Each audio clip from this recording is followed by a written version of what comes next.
భద్రాద్రి కొత్తగూడెం జిల్లా ఏజెన్సీ ప్రాంతాల్లో వరుసగా కురుస్తున్న వర్షాలతో జనజీవనం స్తంభించింది.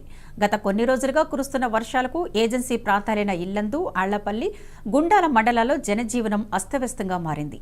గుండాల మండపంలో కిన్నెరసాని పొంగి ప్రవహించడం వలన దామరతోగు, మల్లెలవారిగూడెం, కొడవటంచ, సజ్జలబోడు, నాగారం, మఠంలెంక, పాలగూడెం, ఆళ్లపల్లి మండలంలో కిన్నెరసాని 7 మెలికల వాగులు ఉధృతి వల్ల అడవి రామారం, కర్ణగూడెం, దొంగతోగు, రాయిగూడెం, చంద్రాపురం, పాతూరు గ్రామాలకు రాకపోకలు నిలిచిపోయాయి. పలు కల్వర్ట్ల వద్ద నీటి ప్రవాహం సాఫీగా సాగేలా అధికార యంత్రాంగం, పోలీసు అధికారులు పర్యవేక్షణ చేస్తున్నారు. పలుచోట్ల అత్యవసర పనులకు వెళ్లే గ్రామస్తులు వాగులను దాటే ప్రయత్నాలు చేస్తున్నారు. అయితే ఎవరూ కూడా ఉధృతంగా ప్రవహించే వాగులు దాటవద్దని గ్రామస్తులకు, పశుకాపరులకు పోలీసులు అవగాహన కల్పిస్తూ సూచనలు చేస్తున్నారు.